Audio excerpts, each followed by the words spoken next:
Mais uma vez, querida igreja, bom dia. Você está tendo um bom dia? Sim ou não? Você está feliz de estar na presença do Senhor? Sim ou não? Que neste sábado você possa viver mais uma vez as bênçãos de Jesus. Hoje é um sábado especial, como eu disse. Sábado de gratidão. Há exatamente 61 anos atrás, exatamente no dia 21 de outubro de 1962, esta igreja era inaugurada. Aqui foi feito para ser um auditório evangelístico da Voz da Profecia, mas também para ser um local onde a presença de Deus fosse manifestada, onde as pessoas pudessem perceber o Senhor aqui. Nesses 61 anos, o que nós podemos observar e olhar para trás é de que uma igreja não é um prédio. Uma igreja são as pessoas que fazem parte dela. Hoje nós não celebramos 61 anos deste local, por mais que tudo que temos aqui foi feito para honrar o nome de Jesus, mas nós celebramos nesses 61 anos todas as pessoas que estão neste lugar e que já passaram por este lugar, cada filho de Deus que já sentou nessas cadeiras, todos eles são importantes para o Senhor. Muitos que já descansaram na esperança da volta de Jesus.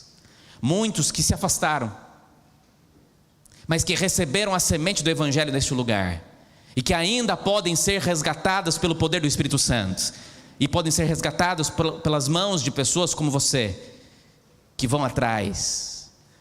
Mas o meu maior desejo como pastor desta igreja hoje, é que aqui neste lugar possa ser um povo preparado para se encontrar com Jesus Cristo. Eu acredito, amigos, que Jesus Cristo está voltando a esta terra. Quem crê diz amém. Eu acredito nisso. E é esta esperança que precisa manter viva em nosso coração a cada dia, e que você possa continuar lutando. Eu desejo que a gente não precise completar mais 61 anos. O meu desejo é que em breve nós possamos fazer uma festa como essa, muito mais linda, e louvando com muito mais intensidade, quando cantaremos o cântico que diz: digno é o Cordeiro que foi morto, nas mansões celestiais. E lá estaremos em nome de Jesus. Enquanto isso, que aqui possamos ser uma família, que esta igreja seja reconhecida pelo seu amor. Ame as pessoas que aqui entram, são filhos de Deus. Sempre tenha um sorriso nos lábios, abrace, e que este lugar continue sendo um local de salvação de pessoas. Mas que a nossa igreja não termine quando você sair daqui. Pelo contrário, que você seja a igreja de Botafogo, aonde você estiver, no seu prédio, no seu trabalho, no seu consultório, na sua sala de aula, que ali você seja uma representação do povo de Deus nessa terra. Essa é a minha oração em nome de Jesus. Amém. Vamos abrir a Bíblia. Orei muito por essa mensagem, que o Senhor fale conosco. Falou comigo, então que fale com você também. Geralmente eu falo, quando eu gosto muito de pregar nessa igreja, faz tempo que eu não consigo, né? Tenho um dia de férias. Mas geralmente eu gosto de pegar um personagem, de trabalhar em cima de um personagem. Eu gosto das histórias bíblicas. Eu acho que as histórias bíblicas são exemplos para nós, né? Para nos ensinar muito. Hoje eu decidi fazer um pouquinho diferente. Hoje nós vamos estudar um capítulo pequeno da Bíblia, de talvez do livro mais lido da Bíblia. Qual o livro mais lido da Bíblia? Eu acredito que o livro mais lido da Bíblia é o livro de Salmos. Por mais que os evangelhos são muito importantes, mas os salmos, todo mundo tem um salmo favorito. Você tem um salmo favorito ou não? Eu tenho.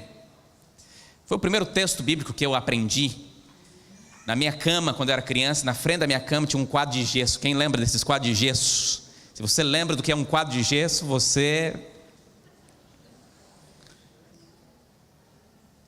Na minha cama tinha um quadrinho de gesso, e no quadrinho de gesso tinha os Salmos 23. Então todos os dias eu acordava, a primeira coisa que eu via quando abria os olhos era o Salmo 23. Estava lá: o Senhor é meu pastor e nada me faltará. Eu confesso que algumas vezes me revoltei com este salmo. Senhor, mas está faltando. Mas o texto diz que o Senhor é o meu pastor e Ele não me faltará, amém? Não? Se Ele está presente. Quantos salmos? Minha avó obrigava a gente a decorar o Salmo 91. Ela dizia que era o salmo da proteção. Então, se você quer ter proteção, você tinha que decorar o Salmo 91. Eu tive que aprender, não sei hoje se eu sei todo de cor, mas eu aprendi, lia todos os dias, né? Aquele que habita no esconderijo do Altíssimo, a sombra do Onipotente descansará. Direi ao Senhor, Ele é meu Deus, meu refúgio, meu baluarte, socorro bem presente. Amigos, Salmo 91 profundo. Mas esses salmos, eles eram hinos. Talvez você não saiba, mas o livro de Salmos, ele demorou 1000 anos para ser escrito. Você sabia disso? Porque quando nós pensamos no livro de Salmos, nós pensamos que quem foi o autor? Quem? Davi. Mas Davi escreveu a maioria dos salmos, mas não escreveu todos os salmos. Para você ter uma ideia, o primeiro salmo a ser escrito que está na Bíblia é o Salmo 90. Quem escreveu o Salmo 90? Moisés. Moisés foi o autor dos primeiros livros da Bíblia. O primeiro livro escrito da Bíblia foi o livro de Jó, que foi escrito por Moisés quando ele estava no deserto. E imagina-se que ele escreveu o Salmo 90 também nessa época. Mas nós temos no livro de Salmos, salmos que foram escritos por judeus que viveram no cativeiro babilônico depois de Daniel, que voltaram do cativeiro babilônico. De Moisés até essas pessoas foram 1000 anos. Nós temos salmos de Salomão, por exemplo. Um salmo que eu gosto muito, foi escrito por ele, Salmo 127. Se o Senhor não edificar a casa, em vão trabalham os que edificam. Salmo de Salomão. Mas dentro do livro de Salmos nós temos alguns inários dentro do inário, porque os Salmos eram o inário do povo antigo. Mas dentro do livro de Salmos nós temos um inário dentro do inário. E nós temos o que nós chamamos de coração do livro de Salmos.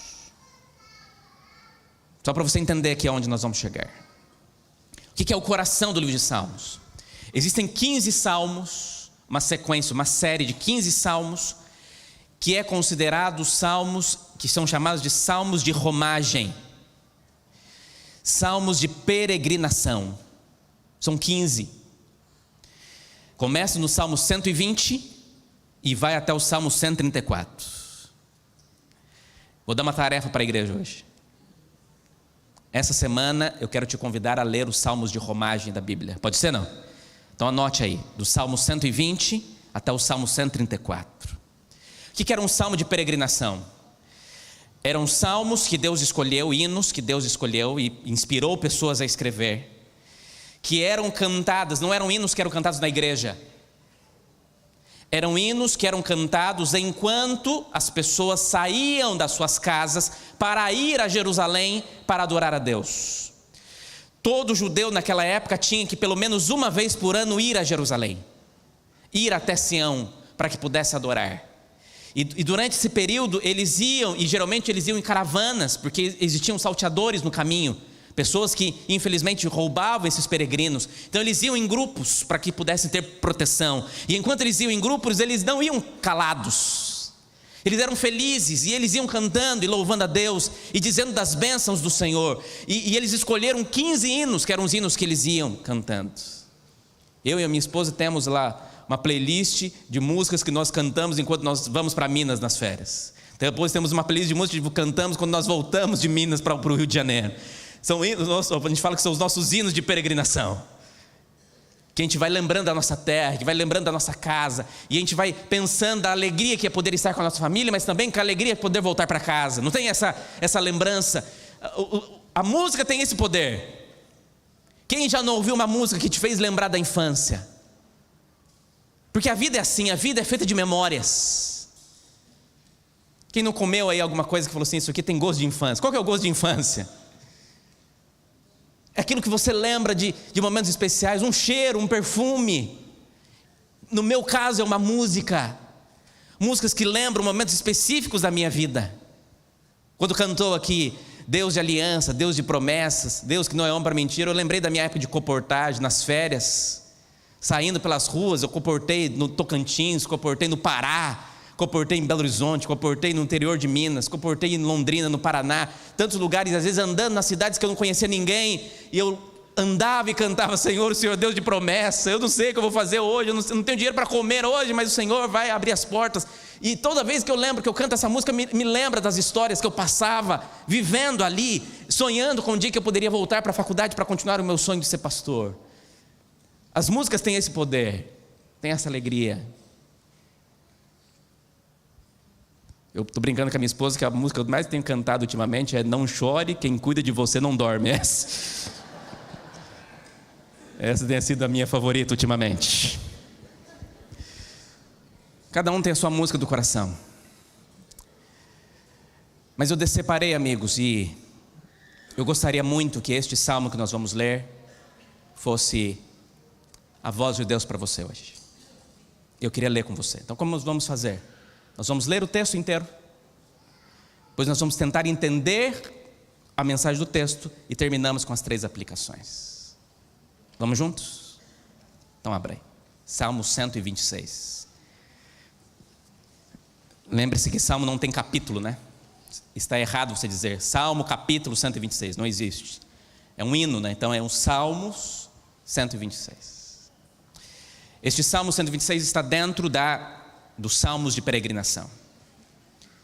Eu poderia citar aqui os 15 salmos, todos eles têm mensagens lindas. Está dentro desse salmo o texto que diz que nós podemos elevar os nossos olhos para os montes, de onde me virá o socorro. O meu socorro vem do Senhor, Criador dos céus e da terra. Dentro desses salmos está escrito que bem-aventurado aquele que serve ao Senhor, porque a sua casa será bem-sucedida. São promessas de Deus. Mas o Salmo 126, ele tem uma característica especial. E me permita ler com calma com você o Salmo. Só tem 6 versículos, então dá para nós entendermos. Verso 1 diz assim, estou lendo na Nova Almeida Atualizada. Quando o Senhor restaurou a sorte de Sião, ficamos como quem sonha. Então a nossa boca se encheu de riso, e a nossa língua se encheu de júbilo. Então entre as nações se dizia, grandes coisas o Senhor tem feito por eles. De fato, grandes coisas o Senhor fez por nós, por isso estamos alegres. Restaura, Senhor, a nossa sorte, como as torrentes no Neguebe. Os que com lágrimas semeiam, com júbilo ceifarão. Eu gosto desse texto. Quem com lágrimas semeiam, o quê? Com júbilo ceifarão. Porque quem sai andando e chorando enquanto semeia, voltará com júbilo trazendo os seus feixes. Você acredita nesse texto, amigo? Você acredita que existem promessas de Deus para você neste texto, sim ou não? Eu acredito. Esse aqui é um dos meus salmos favoritos. Eu já li esse salmo algumas vezes. Por que ele chama a atenção da minha vida? Porque este salmo, ele parece um salmo 2 em 1, parece 2 salmos em um só. Porque eles são diferentes, metade do salmo é uma coisa, metade do salmo é outra. O salmo começa de um jeito e termina de outro. Por quê? Porque tem um histórico por trás. Você precisa entender esse histórico. Então vamos tentar entender o texto. O texto começa dizendo assim, vamos lá, vamos meditar nos 6 versículos. Versículo número 1. Quando o Senhor restaurou a sorte de... Quando que o Senhor restaurou a sorte de Sião? Quando? O povo de Deus foi estabelecido para que Deus pudesse ter um local onde colocar o seu santuário e onde o seu povo pudesse adorá-lo. Durante anos, o povo de Deus viveu em altos e baixos. Não é por menos que até hoje, no local onde Deus escolheu para ter o seu povo, existem tantas batalhas. Há quantos anos não se entendem? Deus estabeleceu um povo para que pudesse adorá-lo de todo o coração. Só que o povo adorava outros deuses, o povo queria reis para si, queria escolher os seus reis. Eles viveram um período de teocracia, Deus era o rei. Não tem maior maravilha do que isso? Onde as coisas da civilização, da comunidade eram resolvidas espiritualmente, onde o sacerdote tinha conexão com Deus, os profetas tinham conexão com Deus para trazer respostas ao povo. Deus mandava respostas direto ao povo, mas o povo não queria, o povo queria viver do seu jeito. E aí chegou um momento em que o povo de Deus começou a ser atacado. Os assírios entraram e tiveram contato, por exemplo, com a região norte, na Samaria, viveram ali.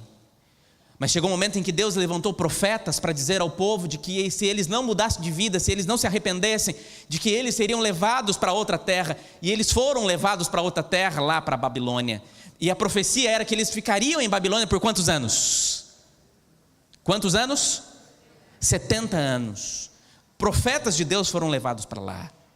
Deus levantou profetas. Existem profetas pré-exílio, existem profetas exílicos, como Daniel e Ezequiel, e existem profetas pós-exílio.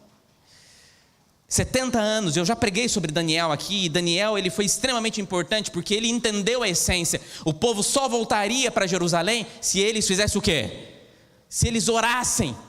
E o conflito espiritual era enorme. O rei babilônico, de algumas maneiras, e persas não permitiam que eles orassem, colocou regras para que eles não orassem. O inimigo estava agindo para que o povo não voltasse, porque se o povo voltasse, amigo, Jerusalém seria reconstruída e tinha sido destruída. E por que Jerusalém precisava ser reconstruída? Por quê? Por quê? Porque existia uma profecia que dizia que o Messias enviado de Deus viveria e nasceria naquela região. Nasceria em Belém, perto de Jerusalém. Amigos, Deus tinha um projeto de salvação para a humanidade. O inimigo de todas as formas tentou impedir isso. Mas aquelas pessoas que foram levadas para a cativeiro babilônico, eles sonhavam, e muitas delas nasceram em Babilônia, foram 70 anos. Muitas nasceram ali. Mas eles olhavam e sonhavam e pensavam, como que será a nossa vida em Jerusalém? Eles eram escravos em Babilônia. E aí o texto diz, quando o Senhor restaurou a sorte de Sião, quando Deus permitiu que Ciro assinasse o decreto que permitia que nós voltássemos para a nossa terra, quando nós fizemos a jornada de volta para chegar em Jerusalém e ver a cidade que estava destruída, mas era a nossa cidade, era a nossa terra, quando nós chegamos nessa cidade, nós ficamos como quem sonha. Como é quem sonha? Você é um sonhador, sim ou não? Você sonha. Amigos, quem para de sonhar, para de viver. Os sonhos são o combustível da nossa vida. É o que traz esperança, é o que nós olhamos e imaginamos, vai ficar tudo bem. Vai ficar tudo bem. Amigos, nós precisamos sonhar. Amigos, o texto diz que quando nós voltamos, quando eles voltaram para Jerusalém, eles dizendo assim, nós não parecia que era um sonho, não parecia real, parecia algo maravilhoso, porque é algo incrível. Quem já não viveu algo assim? Que disse, nossa, parece bom demais para ser verdade. Isso que eu estou vivendo é algo extraordinário, eu não consigo imaginar. Amigos, eu preciso dizer algo para você nessa manhã, em nome de Jesus. Deus sonha a tua vida.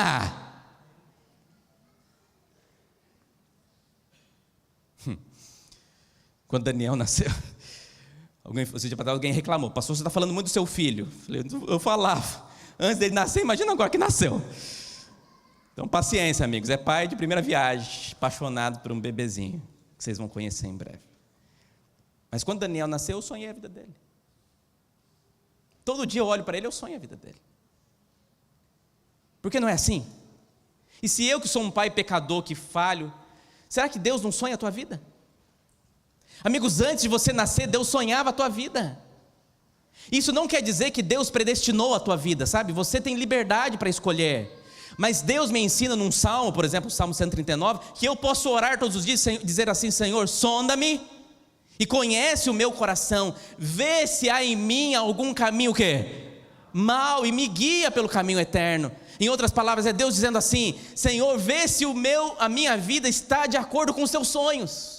Porque se não estiver de acordo com os teus sonhos, eu entendo que os teus sonhos serão melhores para mim. Me ajude a viver de novo os teus sonhos. Amigos, nós olhamos e pensamos e sonhamos. Deus, Ele olha para a nossa vida e sonha. E é claro que às vezes são altos e baixos, mas nós podemos viver como quem sonha. Porque o que motiva, amigos, o que me faz acordar todos os dias, em um mês que o meu filho nasceu, olha quanta coisa aconteceu. Olha quanta guerra. Terremoto no Afeganistão, não sei quantas mortes, todo dia morreu mais 130, morreu mais 250, morreu mais 300, morreu. Misericórdia, amigos, até quando iremos? Mas o nosso coração precisa permanecer como aquele que sonha. Existe esperança e existe um futuro, não neste mundo, mas um futuro destinado pelas mãos do Senhor. Interessante. Aí o verso 2 diz assim, e a nossa boca, o quê? Como é que está aí no texto? Então a nossa boca se encheu de riso. O Salmos 126 começa: quando o Senhor restaurou a sorte de Sião, ficamos como quem sonha. Então a nossa boca se encheu de riso e a nossa língua de júbilo.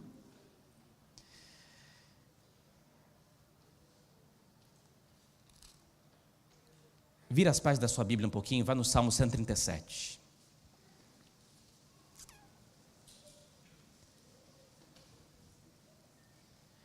O Salmo 137 é o salmo que conta quando o povo de Israel estava indo para o cativeiro.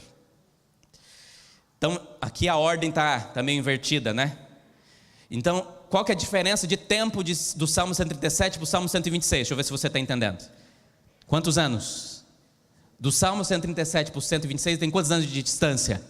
70 anos, porque aqui é quando eles estavam indo para o cativeiro. O Salmo 126 é quando eles voltaram do cativeiro. O Salmo 137 conta como que era a vida deles indo, como que eles estavam, como que estava o sentimento deles. Olha o que diz o Salmo 137. As margens, chegando em Babilônia, as margens dos rios da Babilônia, nós nos assentávamos e chorávamos lembrando de Sião. Nos salgueiros que lá havia, pendurávamos as nossas harpas, pois aqueles que nos levaram cativos nos pediam canções, e os nossos opressores queriam que fôssemos alegres, dizendo: cantem para nós um dos cânticos de Sião. Mas como poderíamos entoar o cântico do Senhor em terra estranha? O salmo aqui diz que por 70 anos o povo de Deus não conseguia cantar direito em Babilônia, porque eles diziam assim: como que nós vamos nos alegrar, como que nós vamos cantar o cântico do Senhor se nós não estamos em casa? E os opressores diziam: cante, vocês não eram tão cantores na sua terra, cante. Mas eles diziam assim: nós temos saudade da nossa terra, e por termos saudade da nossa terra, nós não conseguimos nem cantar direito. Mas agora o Salmo 126 muda a história e diz assim: e agora a nossa boca se encheu de riso. Agora nós entendemos, porque agora a gente conseguiu realizar o sonho que nós tanto imaginávamos. E aí o que me chama mais atenção é porque o texto diz que as nações vizinhas, muitas delas inimigas do povo de Deus, diziam: porque grandes coisas, o quê? Salmo 126, grandes coisas o Senhor tem feito por eles. E aí o verso 3 confirma o que as nações diziam: de fato, grandes coisas fez o Senhor por nós, por isso estamos... Amigos, aqueles que vivem os sonhos de Deus, as pessoas ao redor percebem as bênçãos. As pessoas reconhecem a presença de Deus em você. Grandes coisas fez o Senhor por nós, por isso estamos alegres. Tem um autor chamado Bob Cook que diz assim: se você consegue explicar aquilo que está acontecendo com você, possivelmente não é obra de Deus. Porque o que acontece em nossa vida, que é obra de Deus, geralmente é inexplicável. Amigos, aquilo que tem acontecido em nossa vida, amigos, tem hora que não tem explicação. Nós enfrentamos as batalhas, temos as dificuldades, passamos pelos vales, mas amigos, nós precisamos compreender e entender que de fato quem realiza, quem é o autor de tudo aquilo que acontece ao nosso redor é o Senhor. E é a sua presença que me faz olhar lá atrás e perceber, é o motivo da nossa alegria. De fato, grandes coisas fez o Senhor por nós, por isso nós estamos alegres, porque nós conseguimos perceber o tamanho das bênçãos presentes em cada momento, em cada jornada da nossa caminhada. Aí chegamos no versículo 4, e aí o verso 4 parece outro salmo, porque preste bem atenção, o verso primeiro diz assim: quando o Senhor restaurou a sorte de Sião. Povo bom aí de português, o verbo restaurou está em qual tempo? Qual tempo? Passado. Quando o Senhor restaurou a sorte de Sião, Deus já tinha feito, sim ou não?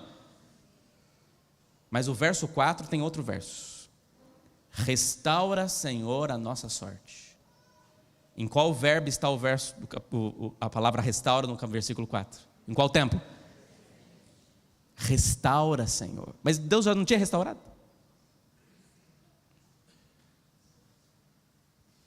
Por que agora Ele está orando? Aqui é o salmista orando a Deus, dizendo: Senhor, restaura a nossa sorte. Porque se você for olhar, existem alguns profetas que são profetas pós-exílio. Neemias, Esdras, Zacarias, Ageu, são profetas que viveram depois do exílio. E eles vão contar como que se tornou a vida das pessoas que passaram a viver em Jerusalém. E sabe o que é mais interessante?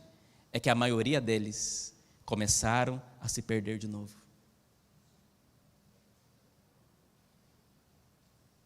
Porque a vida em Jerusalém destruída não era fácil. Deus falou assim: vocês precisam voltar lá, reconstruir os muros, reconstruir o templo, para depois reconstruir a cidade. Mas Ageu fala que o povo queria construir as suas lojinhas. Eles estavam preocupados em construir o seu trabalho.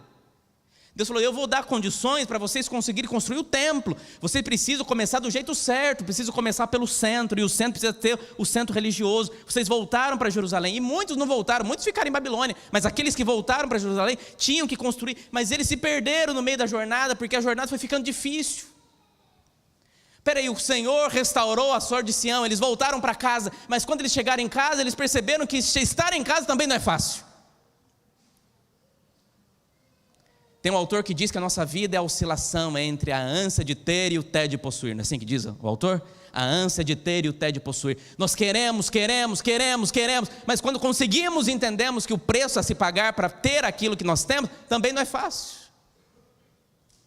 Você sonha com aquele carro novo, do ano, bonito, até o primeiro pneu furar, a primeira parcela do IPVA chegar, a primeira abastecida no posto chegar, e você perceber que é difícil manter. Amigos, no decorrer do tempo, o povo que estava em Jerusalém começaram a olhar para outras coisas, a sonhar com outras coisas, e esqueceram do seu verdadeiro sonho. Porque geralmente quando você alcança um sonho, você esquece do que te fez chegar até ali. Amigo, deixa eu falar uma coisa para você em nome de Jesus: nunca esqueça dos dias que você orava para ter aquilo que você tem hoje. Nunca esqueça dos dias que você orava para ter aquilo que você tem hoje. Amigos, eu lembro das minhas jornadas ali por Capoeiro Sul, povo aí da Bahia, lembra? Senhor, passava, saía de período de férias, eu tinha colegas que saíam de férias com alegria. Oh, que alegria, estou indo para casa. Eu saía com tristeza, não sei se vou voltar, como que vai ser? As jornadas do dia a dia, amigos, manter não é fácil, mas eu lembro de cada oração que eu fazia. E quantas vezes, amigos, hoje é dia do pastor, quantas vezes na minha jornada como pastor eu falei: Senhor, eu não vou dar conta, eu vou embora, eu vou fazer outra coisa da minha vida, está muito difícil, a luta é grande. E aí Deus me fazia lembrar dos dias em que eu orei para que hoje eu pudesse estar onde eu estou. E hoje poder carregar um título que é de Jesus, amigos, foi muita lágrima e muita oração. Porque a vida da gente é assim. Nós batalhamos, sonhamos, e aí quando alcançamos aquilo que nós sonhamos, nós olhamos as dificuldades, os problemas daquilo que alcançamos. Mas a oração é: Senhor, então restaura de novo. Restaura de novo, restaura de novo, restaura. E amigos, Deus restaurou a nossa sorte, mas hoje Ele quer restaurar de novo. E amanhã Deus vai precisar restaurar de novo. Porque a restauração de Deus, ela é contínua até a volta de Jesus. E aí o texto termina, eu termino o texto dizendo: como as torrentes no Neguebe, os que com lágrimas semeiam. Gosto desse texto. Os que com lágrimas semeiam. Está chorando, mas está semeando. Está chorando, mas está semeando. Mas com lágrimas semeiam, com júbilo o quê? Ceifarão. Porque quem hoje sai andando e chorando enquanto semeia, quem hoje não sabe como que vai ser amanhã, quem hoje começou pequeno, quem hoje está recomeçando, quem hoje começou uma jornada. Poxa, eu estou falando aqui para jovens que estão na faculdade, não sabe como é que vai ser, que acabou de abrir um emprego, que acabou de reconstruir uma família. Eu não sei como vai ser, mas a palavra de Deus diz, amigos, que quem sai andando e chorando enquanto semeia, tem a promessa de Deus que voltará com júbilo trazendo os seus feixes. Por mais que hoje você só enxergue semente nas mãos, Deus prometeu que vai trazer os frutos dessa semente se você tiver paciência e permanecer. Mas você precisa permanecer. Uau! É um lindo texto, né? Gostaram do Salmo 126? Marque esse texto na sua Bíblia. Pastor, mas o que nós podemos aprender sobre este texto? Eu termino com 3 lições. Eu fiquei pensando muito sobre o que poderia aprender sobre este texto. Mas a primeira coisa é que neste mundo, nós, enquanto estivermos neste mundo, estaremos numa eterna peregrinação. Amigos, nós somos peregrinos aqui. A nossa vida é uma jornada, onde cada dia você precisa dar um passo a mais, cada dia andar mais um pouquinho. E pastor, como é que nós temos força para viver o hoje? Nós cristãos, amigos, só temos força para viver hoje se nossa vida estiver fundamentada em 2 coisas. Primeiro, se nós conseguirmos olhar para trás e perceber que grandes coisas fez o Senhor por nós. No dia que você esquecer que grandes coisas fez o Senhor por nós, o seu presente será muito mais difícil. Mas no dia que você olhar para trás e lembrar o que você já foi, as lutas que você já enfrentou, as batalhas que você já venceu, você vai perceber que muitas batalhas foram maiores do que você tem enfrentado hoje, e Deus te deu vitória. Às vezes nós desanimamos com tanta intensidade. Amigos, o cristão, para viver o presente com força, ele precisa estar baseado lá atrás e perceber que nós só teremos medo do futuro se esquecermos a maneira como Deus tem nos conduzido no passado. E Deus tem conduzido o seu povo com força. Se você está em pé hoje, louvado seja o nome do Senhor. Mas tem horas, amigos, que nós não vamos conseguir enxergar o que vai acontecer amanhã. Por isso que a segunda força é manter viva a esperança no cristão. Para viver o presente, ele precisa olhar lá atrás, mas ele precisa manter viva a esperança de que tudo vai ficar bem. E quando nós olhamos lá atrás e percebemos que grandes coisas fez o Senhor, quando nós olhamos para frente e percebemos que grandes coisas o Senhor fará, nós vivemos o presente com alegria. Amigos, como que Deus deseja que você viva o seu hoje? Com alegria. Que o seu sorriso seja o maior testemunho da unção de Deus. Que as pessoas, ao olharem para o seu sorriso, sabendo das suas lutas, olharem e falarão: você é diferente porque você tem algo a mais. E você poderá demonstrar que esse algo a mais é o Deus que você serve. O seu sorriso é um testemunho de Deus. Eu estava vendo esses dias para trás um vídeo que a Darleide da Novo Tempo postou quando ela estava lá em Jerusalém. Ela fazia aquelas lives, para contar, quem acompanhou esse período. Ela chegou em Jerusalém na sexta, no sábado começou a guerra. E ela gravou um vídeo que eu achei muito interessante, porque um dos vídeos que ela gravou, ela começou o vídeo cantando. E ela cantava um hino, em que parte do hino dizia assim: eu não sei o que Deus irá fazer, mas eu sei que será perfeito.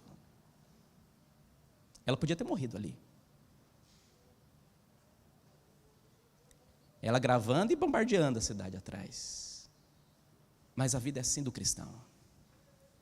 Ele mantém sempre viva a esperança, porque eu não sei o que Deus vai fazer, mas eu sei, vai ser perfeito. Segunda lição. Querida igreja de Botafogo, em nome de Jesus, não para de semear. A primeira lição é que nós somos peregrinos neste mundo, sim ou não? E que o nosso combustível de hoje é a alegria do Senhor, que é a nossa força. E que o cristão vive o presente quando ele olha para trás e vê que grandes coisas fez o Senhor, e ele olha para o futuro e sabe que ele vai estar com os feixes nas mãos. A sua colheita trará resultados, a sua semeadura terá resultado. Mas mesmo quando a nossa sorte precisa ser restaurada, a promessa de Deus é: não deixe de semear. Está chorando, tá, mas semeia. Está difícil, tá, mas semeia. Porque quem sai andando e semeando, a promessa de Deus é que colherão os frutos, mas não deixe de fazer. Olha aqui para mim, olha aqui. Deus mandou dizer para você essa manhã, amigo, que as suas lágrimas estão sendo ouvidas pelo Senhor. O Senhor está tomando cada uma delas nas mãos dEle. Mas por favor, não deixe de semear. Eu costumo dizer que este mundo é o mundo do já, mas não ainda, né? Já, mas não ainda. Deus já venceu a morte, amém? Mas ainda enfrentamos o luto. Já, mas não ainda. Deus já restaurou a nossa sorte, amém? Mas ainda precisamos ser restaurados. Deus já prometeu para nós que teremos vitória, mas hoje ainda enfrentamos as batalhas. Mas é nesse já, mas não ainda, amigos, que nós precisamos entender que as nossas sementes, que hoje parecem pequenas, encontrarão terra fértil e darão frutos de acordo com o Senhor. Última lição. E essa para mim é a mais importante, eu termino com ela. Essa semana, enquanto eu lia o Salmo 126, me fez lembrar de um texto do Apocalipse. E eu quero abrir a Bíblia com você, nesse aniversário da igreja. No último texto nos dois últimos textos dessa manhã. Apocalipse 13. Apocalipse 13 é talvez um dos mais fortes capítulos do livro do Apocalipse, porque fala da união das bestas e da força das bestas nos últimos tempos. A besta, que é a personificação de todo o trabalho do inimigo de destruir o povo de Deus, de tentar tirar a sua fidelidade. E o livro do Apocalipse, ele tem algumas partes que são muito fortes, e tem algumas perguntas que alguns filhos de Deus fazem a Deus, e são perguntas fortes, difíceis. E chega um momento em que o escritor do livro do Apocalipse faz uma pergunta para Deus, e a pergunta que ele faz está lá no verso 4, ele diz assim: e adoraram o dragão, porque deu a sua autoridade à besta. Também adoraram a besta, dizendo: quem é semelhante à besta? Quem pode lutar contra ela? O versículo 4, amigos, mostra que parece que a besta é imbatível, que chega um momento que parece que ela vai vencer. Quem pode lutar contra ela? Quem pode lutar contra ela?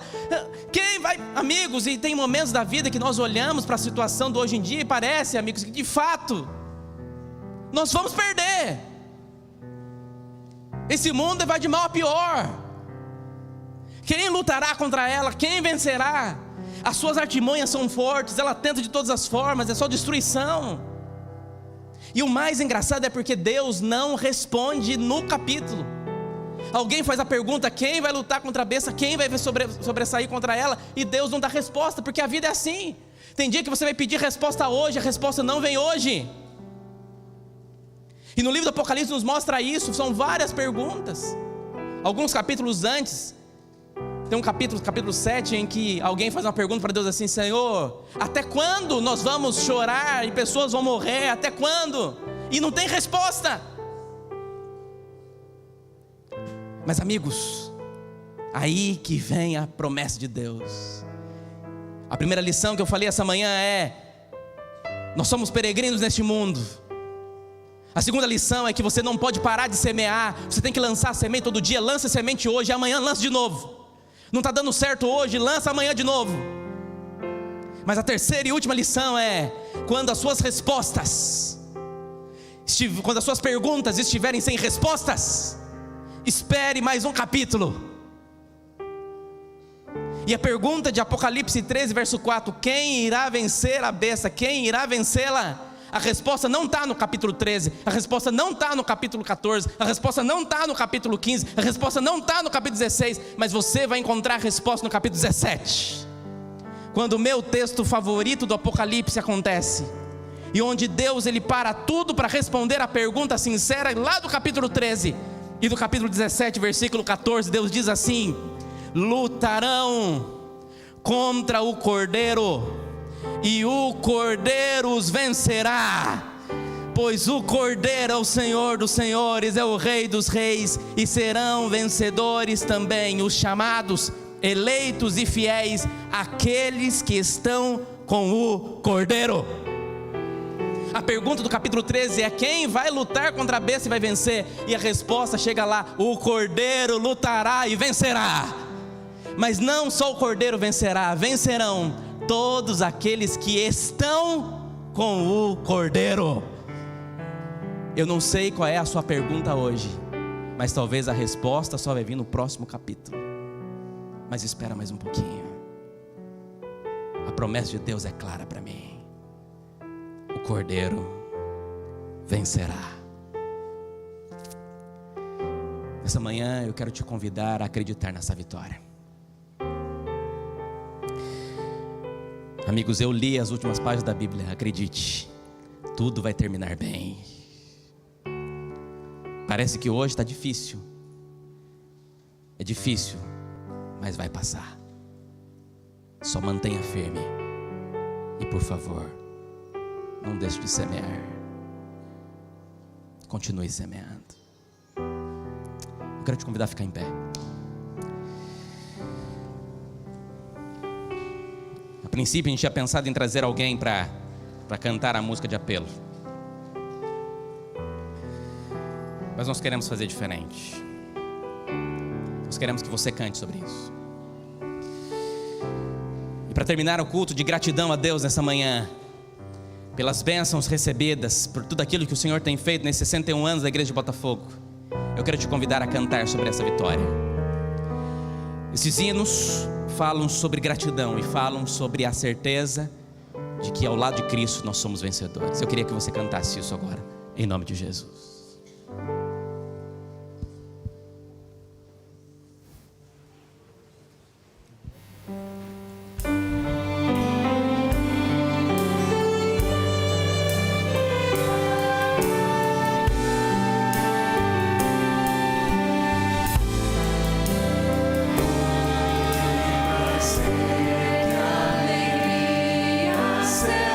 Celeste está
Grandes coisas fez o Senhor por nós.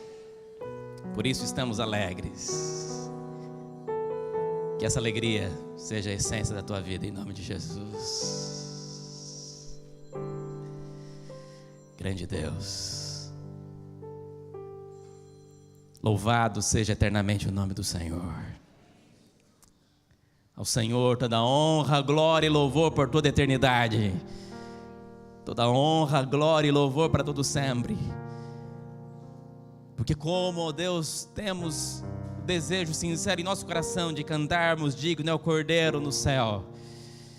Mas até lá, que possamos continuar como peregrinos nesta jornada, olhando tudo que o Senhor já fez, e grandes coisas fez o Senhor por nós, mas com esperança de que se hoje as lágrimas caem, amanhã existirá um sorriso em nossos lábios.